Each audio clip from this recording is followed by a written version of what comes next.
而知，不见而明，不见而明，不为而成。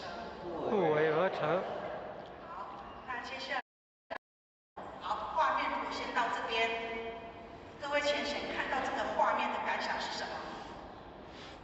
有人说他得来命名了哈。那马斯克之所以要接收特斯拉，也是因为尼古拉特斯拉就是马斯克的偶像，所以我们今天来稍微认识一下这个人物哈。他是19世纪的人，他1856年出生嘛。那他发明了交流电，他总共的发明有700多项哦。然后他婉拒了11次的诺贝尔奖。可是这一生当中，他却是贫苦无依，而且他的生平都没有得到一个很公平的评价。那他26岁的时候就开始发明了新型的感应电机，那时候就有人把他举荐给当时已经享誉闻名的爱迪生。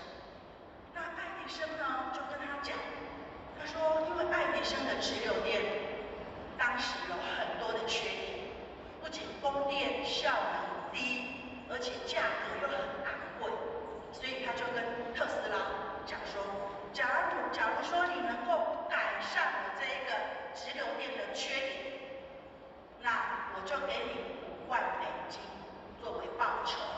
各位浅显，5万美金在当时19世纪是尼古拉特斯拉他要工作53年才能拿到的薪水，所以5万美金在当时是一笔巨款。那尼古拉特斯拉因为有这个高报酬嘛，他就很发心的赶快去做研究，去做改善。那很快不到1年，他就已经发明出了24种的发明。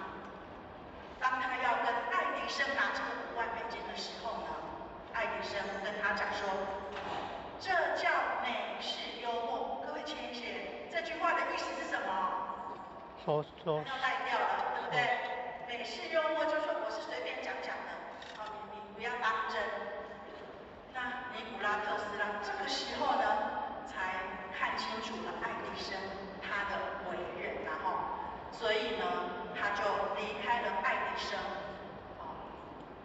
自立门户。那自立门户以后呢，真正的电